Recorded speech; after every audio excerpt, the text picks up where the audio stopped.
வணக்கம் வாங்க, நான் உங்கள் தோழி பிரியா ரமேஷ். இன்றைக்கி என்ன பார்க்க போகிறோன்னா முருங்கைக்கீரை பொரியல் தாங்க பார்க்க போகிறோம். முருங்கைக்கீரை பார்த்திங்கன்னா அயன் சத்து அதிகம் உள்ள ஒரு கீரைன்னு சொல்லலாம். கீரைக்கே ராஜா அப்படின்னு சொல்லக்கூடிய முருங்கைக்கீரை எப்படி சமைக்கலாம், அதுவும் வதங்காமல் அப்படியே ஃப்ரெஷ்ஷாக எப்படி சமைக்கலாம் அப்படிங்கிறத இன்றைக்கி நம்ம பார்க்க போகிறோம். வாங்க, ரொம்ப சுலபமாக இதை நம்ம செஞ்சு பார்த்துடலாம். தேவையான அளவுக்கு தேங்காய் எண்ணெய் வந்து சேர்த்துங்க. முருங்கைக்கீரை வந்து பொரியல் மட்டும் இல்லை, எந்த பொரியல் நீங்கள் செய்கிறதா இருந்தாலும் தேங்காய் எண்ணெயில் செஞ்சால் ரொம்ப நல்லா டேஸ்ட்டாக இருக்கும்.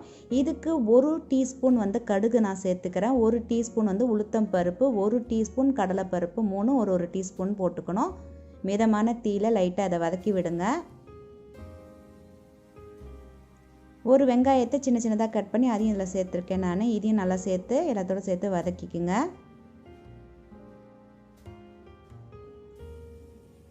முருங்கைக்கீரை சாப்பிட்றது அவ்வளோ நல்லது உடம்புக்கு. அதனால் வாரம் ஒரு நாள் முருங்கைக்கீரை சாப்பிடுங்க.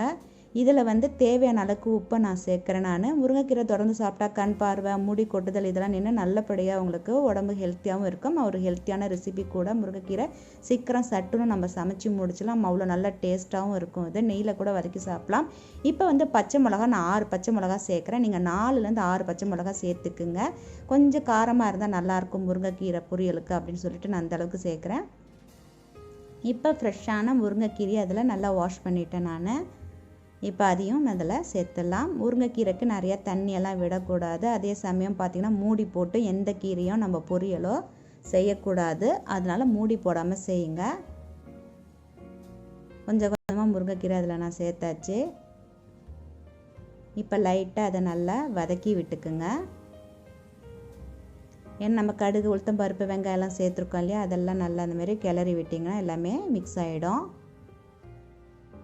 தண்ணி ஊற்றாமல் அதுக்கு பதிலாக என்ன செய்யணுன்னா லைட்டாக கொஞ்சம் கொஞ்சமாக தண்ணியை அந்த இப்போ கையில் வச்சுக்க பிறகு தேவையான அளவுக்கு லைட்டாக இது மாதிரி தெளித்து விட்டால் போதும். முருங்கைக்கீரை சட்டுன்னு வந்துடும். ரொம்ப நேரம் முருங்கைக்கீரை வேக தேவையில்லை. போட்டு ஒரு 3-4 நிமிஷத்தில், அதாவது 5 நிமிஷத்துக்குள்ளேயே நம்ம எடுத்துட வேண்டியதான்.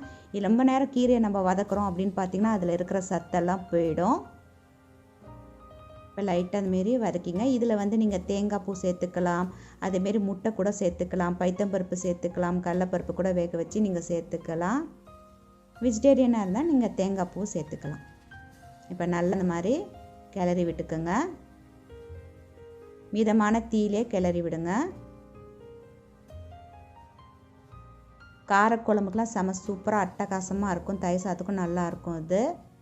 இப்போ இந்த அளவுக்கு வந்துடும். கலர் மாறாமல் இருக்கிறதுக்காக இந்த அளவுக்கு. சில பேர் இதில் வெல்லம் சேர்ப்பாங்க. தேவைன்னா கூட நீங்கள் வெல்லம் கொஞ்சம் சேர்த்துக்கலாம்.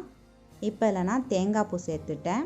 தேங்காய் பூவை திருவி போட்டிங்கன்னா நல்ல டேஸ்ட்டாக இருக்கும். அதுவும் தேங்காய் எண்ணெயில் தேங்காய் பூலாம் போட்டு முருங்கைக்கீரைக்கு வந்து கொஞ்சம் நிறைய வெங்காயம், பச்சை மிளகா, தேங்காய்லாம் போட்டால் தான் செம சூப்பராக டேஸ்ட்டாக இருக்கும். செஞ்சு பார்த்துட்டு உங்களோட கருத்துக்கள் மறக்காமல் பதிவு பண்ணுங்க.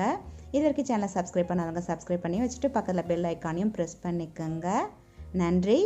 மீண்டும் சந்திப்போம்.